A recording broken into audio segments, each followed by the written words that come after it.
ছোটবেলা মাকে হারাই, মামা মামির কাছে বড় হয়েছিলাম। এক কথায় আদর না বললেই চলে। তারপরেও ওই যে ভাগ্নি হিসেবে যেটুকু আদর যত্ন করার ছিল করতো, কখনো খামতি রাখতো না। আমি তখন অনার্স থার্ড ইয়ারে পড়ি। অনার্স ফার্স্ট ইয়ারে যখন ছিলাম তখন একজনের সঙ্গে আমার প্রেম হয়। হঠাৎ করেই তার সঙ্গে এত পরিমাণ ভালোবাসার সম্পর্কে জড়িয়ে পড়ি যে তাকে ছাড়া থাকা বা তাকে ছাড়া নিজেকে কল্পনা করাটাও আমার কাছে কষ্টের মনে হতো। তাই এতটা পাগল ছিলাম তার জন্য। তার সঙ্গে আমার দেখা হয়েছিল একবার আমাদের গ্রামের একটা ছোট্ট পার্কে। প্রথম দেখা করেছিলাম, তখন দুজনে একটা ছবি উঠেছিলাম। এত কিউটনেস একটা ছবি ছিল যেটা দেখতে খুব ভালো লাগতো।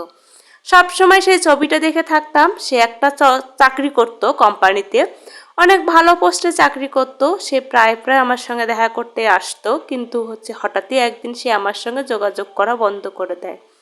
ওই যে একটা কথা আছে না, ভালোবাসার মানুষটি যদি হঠাৎ করে দূরে চলে যায় সত্যি অনেক খারাপ লাগে। যাই হোক, তার সন্ধানে আমি তার সঙ্গে দেখা করার জন্য ঢাকা চলে যাই। সে যে কোম্পানিতে চাকরি করত সেই অফিসের সামনে বসে থাকতাম। 2 দিন ছিলাম বসে, তার দেখা পাইনি। 3 দিনের দিন হঠাৎ করে তার সঙ্গে আমার দেখা হয়ে যায়। তাকে জিজ্ঞাসা করি সে হঠাৎ করে আমার সঙ্গে কেন যোগাযোগ বন্ধ করে দেয়।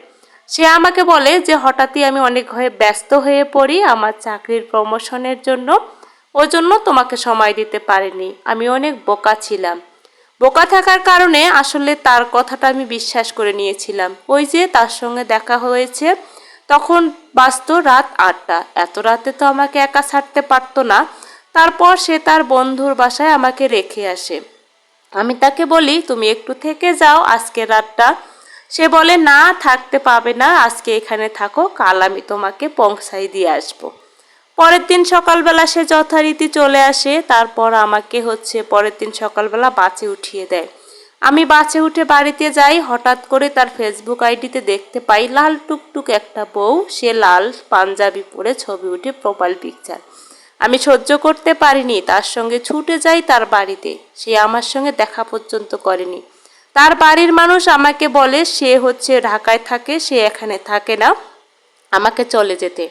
কিন্তু আমি তাকে খুব ভালোবাসতাম, ওই জন্য সেখান থেকে আমি আসি না। কনকনে ঠান্ডায় বসেছিলাম। ওর বাড়ির মানুষ আমাকে একটা কম্বল পর্যন্ত গায়ে দেওয়ার জন্য দেয়নি।